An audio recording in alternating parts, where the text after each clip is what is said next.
বাংলাদেশে এটাই নিয়ম আছে যে কথা বললে হয় তাকে মেরে খেতে হবে, জেলখানা যেতে হবে, অথবা মৃত্যু হবে। আমি বোবায় থাকবো, আর কথা বলবো না। কারণ এই বাংলাদেশের মানুষ হলো বেঈমান, গাদ্দার। বিএনপিলে কথা বলছি কেমন দালাল হয়ে গেছে। আমি যে কোনোটা আমি মারা যেতে পারে। আমার শরীরের বর্তমান যে কন্ডিশন, আমি কিন্তু খুব একটা ভালো নাই। দর্শক, এই মুহূর্তে চ্যানেল বিনোদনের সাথে আছেন হিরো আলম। কেমন আছেন ভাই? এখন এই মুহূর্তে বর্তমানে বলতে গেলে খুব একটা ভালো নাই। শরীরের অবস্থা খুব একটা ভালো না, প্রচণ্ড ব্যথা আর কি। শরীরে খুব একটা ভালো নেই এক কথা বলতে। আসলে আমার উপর তো একের পর এক আঘাত আনতেছে, যে আঘাতে একটা লোক যে কোনো টাইমে মারা যেতে পারে। আমার শরীরের বর্তমান যে কন্ডিশন, আমি কিন্তু খুব একটা ভালো নাই।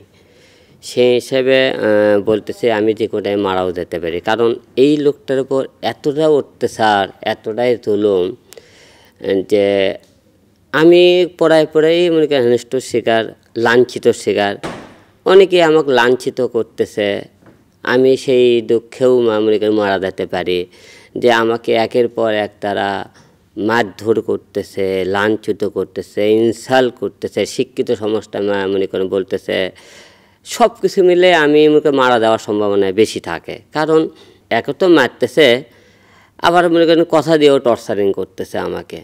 এই জন্য বললাম যে আমি যে কোটায় মারাও যেতে পারি, এই জন্য এই কথাটা বলেছি। যেমনটা আমাদেরকে বলছিলেন, আপনি এখন এই বাংলাদেশে একজন বোবা মানুষ হয়ে থাকবেন কেন? আসলে আমি কথা বলি দেখে তো আমি এত মারধরের শিকার হইতেছে, এত কিছু হইতেছে কথা বলির কারণে। আমি বোবা হয়ে থাকলে কিন্তু আমাকে কেউ মারবেও না, কিছু বলবেও না। এই জন্য কিন্তু আমি বোবা হয়ে থাকতেছি। কী কারণে? যে আমি অন্যায় যেখানে সেখানে হিরো আলমের কথা, যেখানে মনে করেন প্রতিবাদ সেখানে হিরো আলম, যে কোনো মনে করেন দুর্যোগ হলে হিরো আলম। মানুষ এই কারণেই আমার এত মার। আমি আজকে কেন মার খামো? আমার মার খাওয়ার উদ্দেশ্য, আমি জনগণের জন্য কথা বলি। এই ছাত্র আন্দোলনের সাথে ছিলাম, তাও মার খেলাম। দেশ স্বাধীন হয়েছে, দেশ স্বাধীনের পরেও মার খেলাম, দেশ স্বাধীনের আগেও মার খেলাম। তাহলে কথা বললেই তো আমি মার খাইতেছি, ঠিক না? তাহলে কেন আর কথা বলবো? যে বাংলাদেশের মানুষের জন্য কিছু করে লাভ, যে বাংলাদেশের মানুষের কথা বলার কারণে রাস্তায় পড়ে থেকে মানুষ মারে, যে বাংলাদেশের লোক চায় থাকে দেখে, সেই বাংলাদেশের মানুষের জন্য কথা বলে লাভ নেই।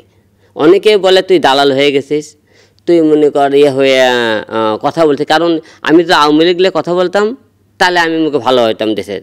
বিএনপিলে কথা বলছি কেমন দালাল হয়ে গেছে আমি, অনেকে বলতেছে, বুঝলেন না? এটাই আমার অপরাধ। এই জন্য বলছি যে এখন মানুষ বাংলাদেশে একদিকে তুলে গেলে মানুষ বন্যের পাশে দাঁড়াইতেছে, মানুষের দাঁড়াবে না। আমার সামনে কাউকে খুন করলে আমি চাই থেকে দেখবো, ঠিক আছে, আমি আগাবো না। মানুষের যে কোনো দেশের প্রতিবাদ হলে, অন্যায় অত্যাচার হিরো আলম কথা বলতেছিল, আমি আর কথা বলবো না। কারণ যে দেশে মনে করেন মূল্যায়ন পাইলাম না, সেই দেশে আর কথা বলার দরকার নেই। এই জন্য বলছি আমি বোবায় থাকবো, আর কথা বলবো না। দেশ স্বাধীন হয়েছে অনেক টাইম আমরা বলে, আমি বলেছি দেশ স্বাধীন হয়নি। কী কারণে বলেছি? দেশ স্বাধীন হওয়ার পরে যে চতুর্দিকে যে আন্দোলন এখনও আছে, দফায় দফায় আন্দোলন চলতেছে। আচ্ছা গেল, তারপর দফায় দফায় মনে করি দেশ স্বাধীন হওয়ার পরের দিন থেকে লুটপাট শুরু হয়ে গেছে, জায়গা দখল শুরু হয়ে গেছে, খুন খারাপি বেড়ে গেছে। তো এর তো কোনো আপনি প্রতিক্রিয়া পেলাম না। প্রাকৃতিক ও নিরাপদ জিরোকেল ক্লাসিকের সাথে এখন পাওয়া যাচ্ছে জিরোকেল স্টেভিয়া। তাহলে দেশ স্বাধীন কোন জায়গাতে হয়েছে? এই জন্যই বলেছি দেশ স্বাধীন হয়নি। আমি ধরেন 2000 আইন মনে করেন আদালতের মতো জায়গাত মানুষ মারধর করা হয়েছে, মানুষ চুপচাপ থাকে। তো সব কিছু মিলে দেশ আমার মনে হয় স্বাধীন হয়নি। আমাদের দেশে অসংখ্য ইউটিউবার আছে, বিনোদন কর্মী আছে, রাজনীতিবিদ আছে। তাদেরকে রেখে আপনাকেই কেন বারবার মারপিট করছে, কি মনে হয় আপনার? আমাকে বারবার কেন মারতেছে? বারবার তো অনেক লোক কথা বলে না। আমাকে অনেক বাংলাদেশের সেলিব্রিটি আছে, তারা তো চুপচাপ থাকে, কথা বলে না। অনেক ক্রিকেটার আছে, তারা চুপচাপ থাকে, কথা বলে না। কারণ কথা বললেই তো তাদের শত্রু বেড়ে যাবে, এই জন্য তারা কথা বলতেছে না। বাংলাদেশে এটাই নিয়ম আছে যে কথা বললে হয় তাকে মেরে খেতে হবে, জেলখানা যেতে হবে, অথবা মৃত্যু হবে। এই কারণে কথা বলে না। এই বাংলাদেশের জন্য কথা বলে, তারা বুঝছে এই বাংলাদেশের জন্য কথা বলে লাভ নেই। কারণ এই বাংলাদেশের মানুষ হলো বেঈমান, গাদ্দার। কারণ যার উপকার করবে তারাই একদিন আপনি ক্ষতি করবে, এই জন্য তারা চুপচাপ থাকে। আপনার যে সকল মারপিটের ঘটনা আসছে, আপনি আপনার ইউটিউব কন্টেন্ট তৈরির জন্যই বানাচ্ছেন। সো এই বিষয়ে আপনার কি মন্তব্য? আসলে অনেকেই হিরো আলম তো ইউটিউব কন্টেন্টের জন্যেই ভিডিও করে, ভালো কথা। কিন্তু হিরো আলমক যখন মারধর করে, আপনি যে মারগুলো মেরেছে ওই মারগুলো দেখবেন, সেটা কি কোনো ইউটিউবের বিজনেস করার জন্য হয় কি না?